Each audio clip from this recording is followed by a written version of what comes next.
Hi chocolate friends, it's Carla with Opening Chocolate. Today for this Bar Bits video I was inspired by this bar from Manoa chocolate in Hawaii in the United States.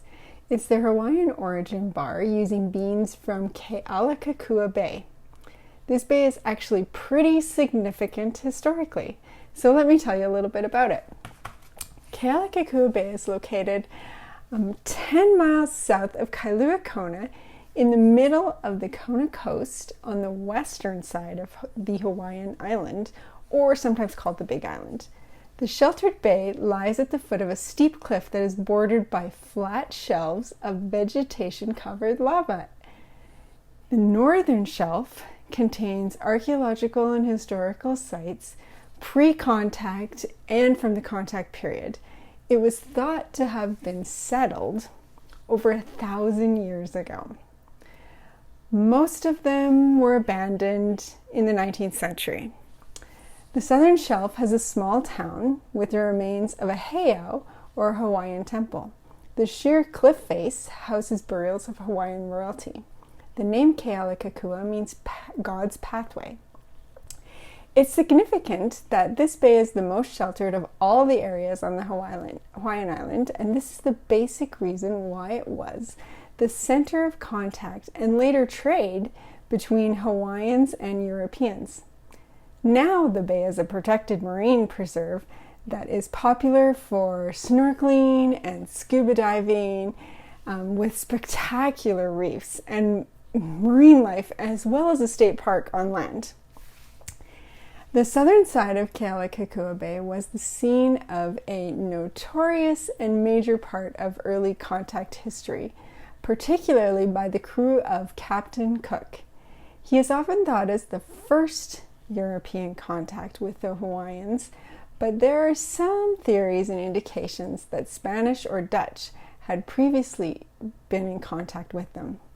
But Kealakekua Bay is the site of the first documented and infamous arrival of Captain James Cook in 1779.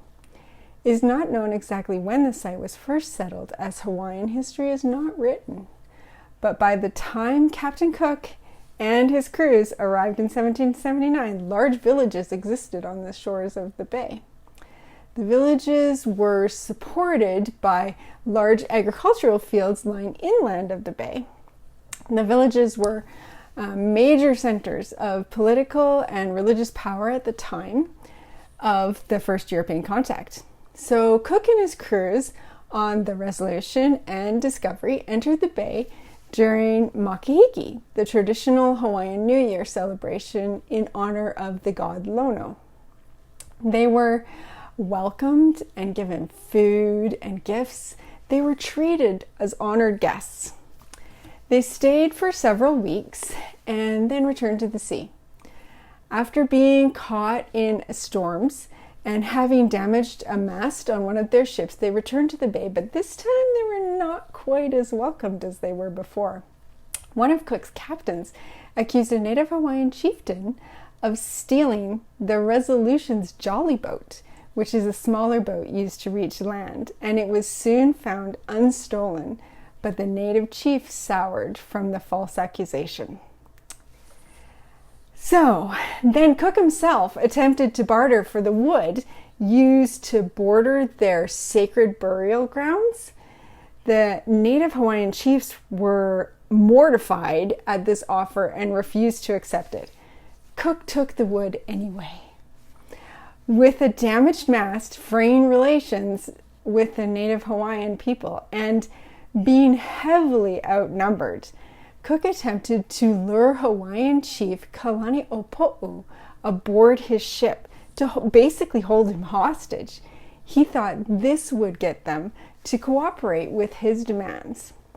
The situation heated up even more as Cook attempted to trick the chief, and native Hawaiians surrounded the beach. Cook fired the first shot, and his men quickly shot several more native Hawaiians. As Cook and his men attempted to retreat back to their boats, Cook was stabbed through the chest by a native Hawaiian chief with an iron dagger which had been traded from Cook's own ship in that same visit. Cook's body was never recovered.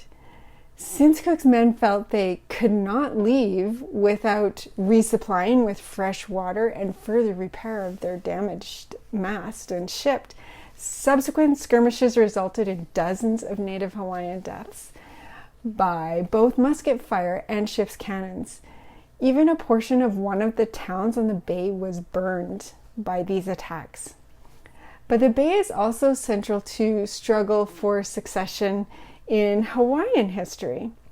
The Hawaiian chief that Cook tried to kidnap was Kalani'opo'o, and when he died, trouble began between his sons and his nephew, Kamehameha I. That could be a whole other video. So this area of the Big Island is lava fields and is very hot and very dry. Not a great environment for cacao. You know they like rainforest.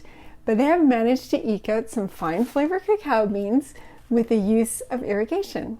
For me, this is one of my favorite origin bars from Manoa, as it has such a unique flavor profile of like strawberry guava, nuts, macadamia nuts, vanilla. Very interesting to me in both flavor and in place. So that is what I am sharing with you today about this bar from Manoa and Kealakekua. So I hope you get to try this. I hope you found that interesting. If you visited the bay or have any historical information to contribute to the conversation, for sure, comment below and let me know what you think, or if you've tried the bar, I'd love to hear about it. Or if you have a suggestion for an upcoming video, let me know in the comments. Thanks again for joining me. I hope you found it interesting, and I'll hope you join me next time. See you then.